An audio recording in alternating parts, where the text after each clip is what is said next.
Anda bersama Brother Fai di channel Malam Mistik, sebuah rancangan audio dan video cerita seram dan mistik.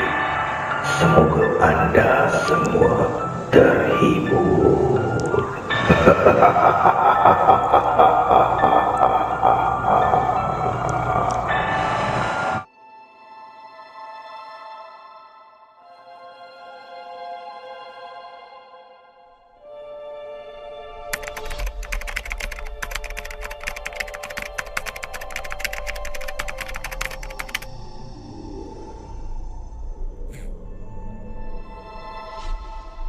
Apa khabar para pendengar Malam Mistik?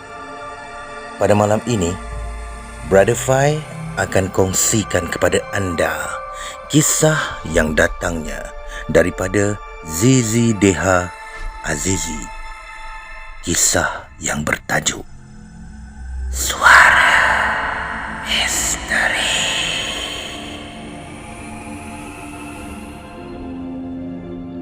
Peristiwa ini berlaku beberapa tahun yang lalu.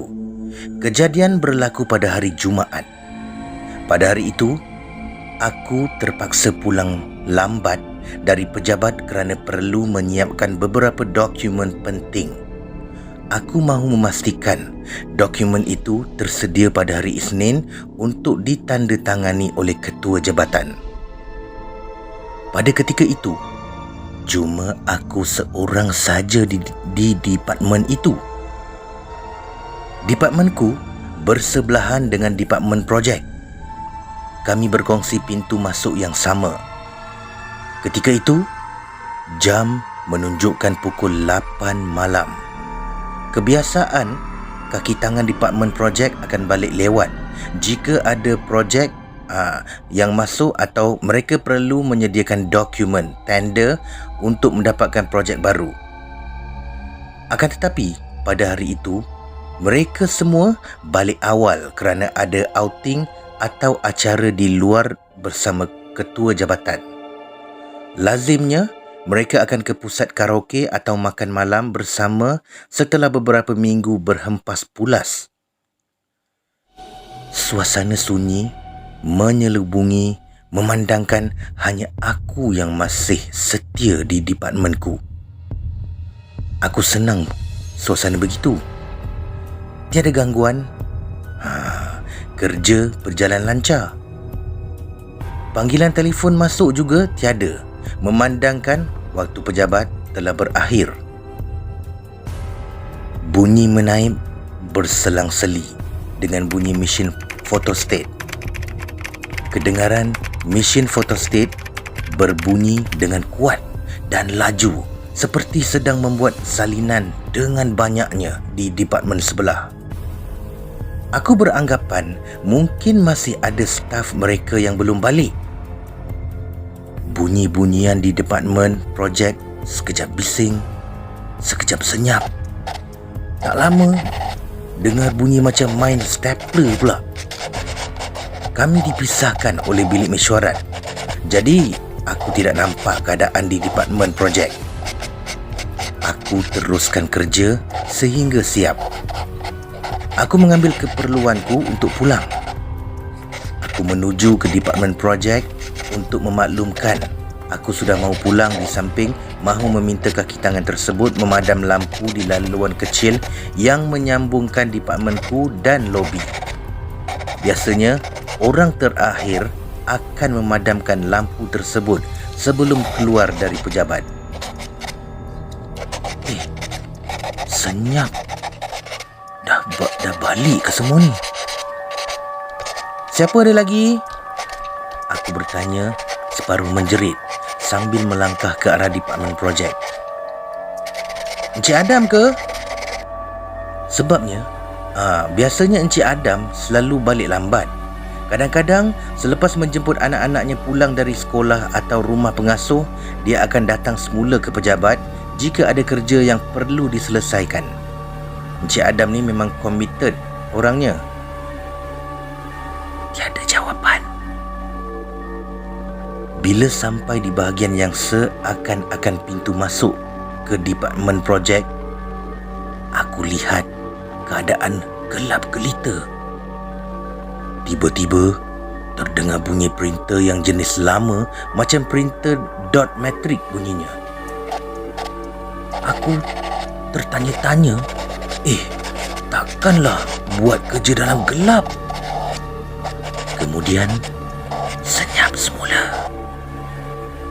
Baru aku nak buka mulut nak tanya lagi sekali, masa itulah aku terdengar suara lelaki berdehem dengan kuat.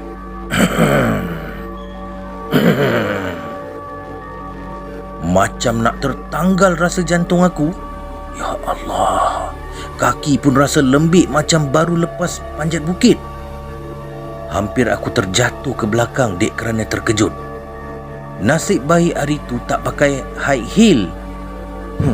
Aku rasa macam lambat sangat aku bergerak, padahal aku dah keras sehabis tenaga berlari menuju ke pintu utama. Masa aku berlari tu, aku dengar photostat, printer, typewriter semua berbunyi. Macam sibuk sangat dengannya. Aku tinggalkan pejabat dengan lampu terpasang. Aku dah tak hiraukan semua tu. Aku bimbang kalau pemilik suara berdehem tu tunjuk muka dia. Aku tak sanggup. Ya Allah, nasib baik access card dah tergantung kat leher siap-siap. Dapatlah aku keluar dengan pantas. Menggigil ketakutan aku dibuatnya. Rasa macam dingin sekali badan ni. Padahal aku baru lepas berlari. Masa tunggu lift terbuka, macam-macam dalam fikiran aku. Janganlah ada yang muncul masa tu, atau janganlah dalam lift pun ada juga. Nak menangis aku masa tu. Nak tekan telefon pun tak boleh. Terketar-ketar sangat rasanya. Syukurlah aku dapat balik dengan selamat dan pulang ke rumah.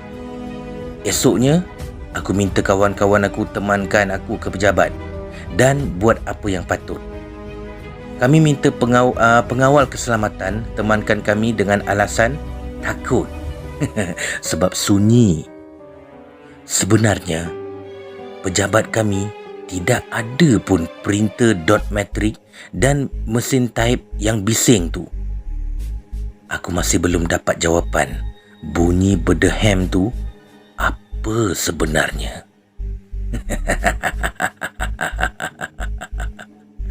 Sekian daripada Zizi Deha Azizi.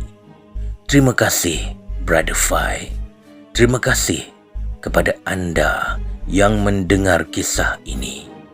Peace now.